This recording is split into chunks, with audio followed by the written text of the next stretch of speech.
Hi everyone, my name is Cynthia. Let's talk books. And today I want to talk about the books I read in January. I think it's 7 books. I read 7 books in January, and quite a few of those were part of the in-depth series. So I'm going to start with those because they are basically like the first 3 books I read in January were all from the in-depth series. Because one, I am trying to get ahead in that series. Right now I think I'm at like book 17, somewhere around there, and there's like 44, 45 of them. So I want to catch up a little, although one of y'all had a good point that I don't want to get too caught up, otherwise I'm going to run out of books. In January I read Seduction in Death, which is number 13, and I really like that one. That one really caught my attention. I liked the Peabody and McNabb storyline. So if you don't know anything about the series, it's kind of a futuristic series. It follows Detective Eve Dallas, and each book is like, murder of the week. But she is the cast of characters that surround her are really good, really interesting. I am finding the murder mysteries engaging and interesting enough, which I think it's kind of hard to do for a series, especially when that's this long running. Like, I'm expecting to hit a really bad dud real soon because there's been a string of just really good ones here. So yeah, this one, the Seduction in Death, deals with a killer who is raping women. So just as an FYI that there is a lot of sexual assault in this book. What I do like about all of these books, especially so far, is that it's like romance novels. There's a predictable ending, and there's a kind of predictable story arc in here, but the details and the stuff that Nora Roberts fills the story with are really good. So right, that was number 13, I think I said. So the next one I read was Reunion in Death.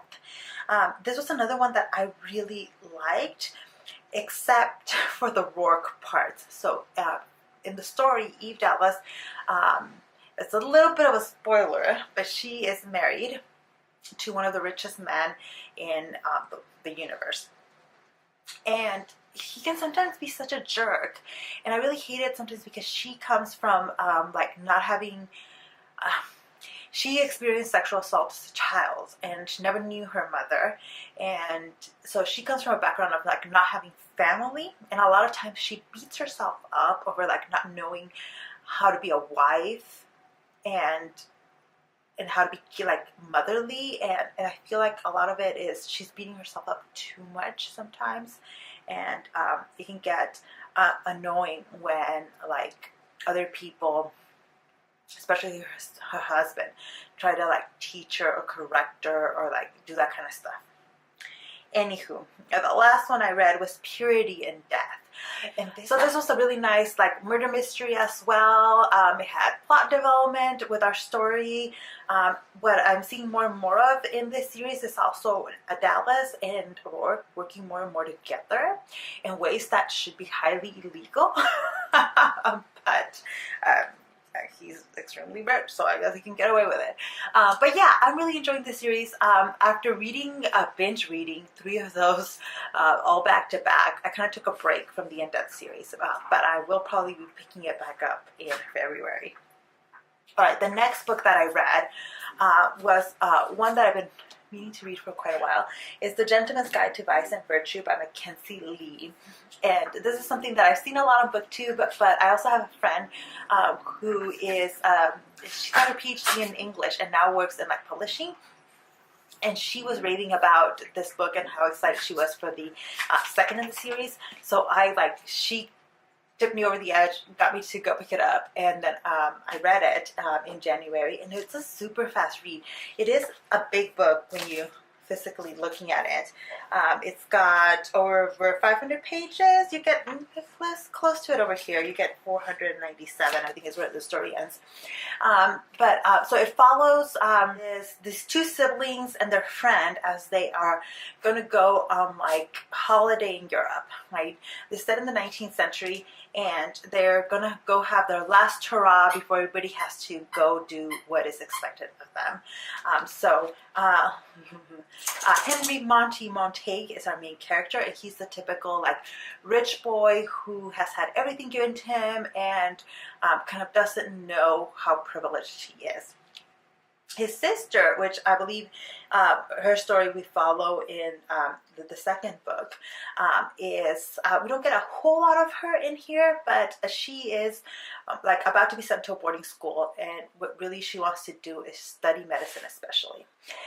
And so we get kind of that storyline, and then Monty's best friend is Percy. And the two of them have grown up together and are in love with each other and don't know how to express it. And through this trip, they're kind of going to figure out how to do it. And it's just really, really wonderful. So there is gay representation in this book, and there's a lot of feminism in it. And it's really, really wonderful. And I love reading these kinds of like books set in historical times that give us these kind of stories that are completely realistic. By the way, don't get me started on historical accuracy. This is not an unrealistic story, and but it's kind of the lesser known stories, and I love doing that because this is the kind of thing that I like to teach in my classes. So I love this book, loved it so much that I already purchased the next in the series. So I'm so happy to have this one. The next book that I read, so that was, what did I give that one? I think I gave that one a 4 stars, The Gentleman's Guide to Vice and Virtue. The In-Depth series, I don't really rate because it's a series. But the next book I read is The Time Machine by H.G. Wells. And I'll put a picture up on the screen because I have like several copies of it, but they're all at my office because we're reading it for one of my classes. It's a really good story.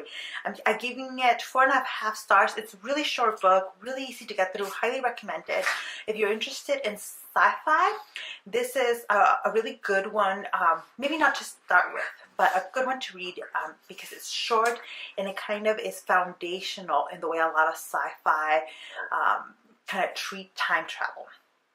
Right, so you're following this guy who builds a machine, and then the hours he spends in the future, you're following him. And it's really interesting to see the way we imagine our future.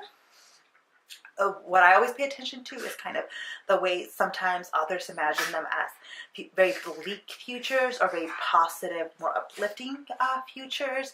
And that's one of the ways in which I'm planning to use this, but also our idea of like the end of the world. Right?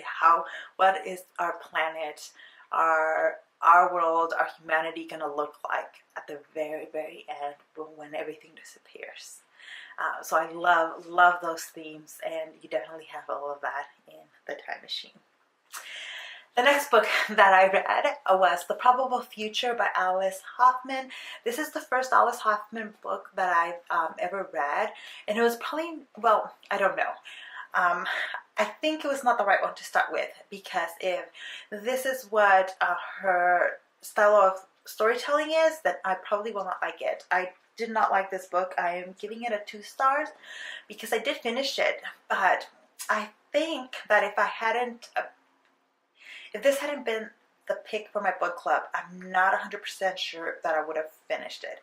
And I don't typically DNF books, but this one was like I had to slug through it.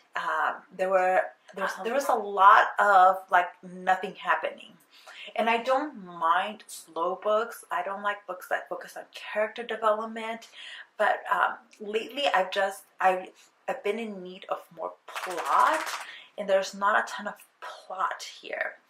The story does follow the Sparrow women. You're following 3 generations of women who, when they turn 13, they each get some sort of ability. So like for one of the women, the ability is to dream other people's dreams. Another one, the grandmother can tell when someone's lying to her. And then the youngest daughter, it turns 13, and she gets the ability to see when people are going to die. Like she looks at you and she can tell when you're going to die. Not with everybody, but with like a lot of people around her. I found that premise, super intriguing. Like, yeah, I want to explore like the ethics of this. Like, what do you do? Do you tell people? Like what do you do when you find out she has this? Do you ask her when you're gonna die?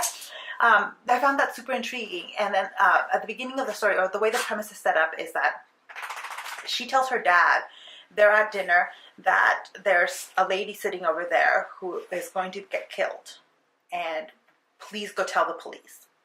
Their dad goes and tells the police. They laugh him off as a lunatic, of course, except the lady dies the way he told the police she was going to. And again, this sounds like a super interesting premise, right? Most of the book has nothing to do with this. That is just kind of a device to get people in certain spots, but that's not at all what it is. It's more about this little town where the Sparrow women grew up, where they've had a huge impact, and kind of trying to dig out some of that impact, and some of these, the 3 generations of women that are alive now, kind of getting back together and finding each other. Which again, sounds kind of intriguing. It really wasn't for me. It just wasn't. So like at my book club, we kind of trashed it for a little while, which can also be fun. But yeah, but by the way, if there's something else by Alice HOffman that I should read, leave a recommendation down below, because I know she's very popular, and this book just didn't do it for me, but there might be another that does. So let me know. And then lastly, the last book I read in January was Sakyo Girls, and I got this from the library and I've had to return it, but this was so good. I read it in less than 24 hours. It took me like 2 half days to finish it, because I started reading it in the evening and then I couldn't put it down. I'm going to try to keep this review short though, because I do have a full review on my channel in case you're more interested. But the basic premise is that there is this island, Sawkill, where girls disappear. Every few years, like, a girl just disappears, and no evidence of like what happened to her is found. But there's a fantastical element here. It turns out there's a creature who's been killing them. So you follow the stories of 3 girls as basically there's a new like spree of women that have been disappearing, of young girls that are disappearing. And I really like this. I gave it 4 stars because the themes of feminism in this book were really, really good. I liked the author's writing. It's very lyrical. It's a fast-paced book. There's tons of stuff happening, but there's also character development and some like study of some of the issues happening, especially the feminist issues. There is lesbian representation and asexual representation in this book. I just thought it was fabulous. Go check out my full review on it. But yes, those are the books that I read in January. I think I had a very good reading month, all in all. And so I'm hoping February turns out to be really great too. So I'll leave it there for now, and I'll see you in the next one. Thank you. Bye.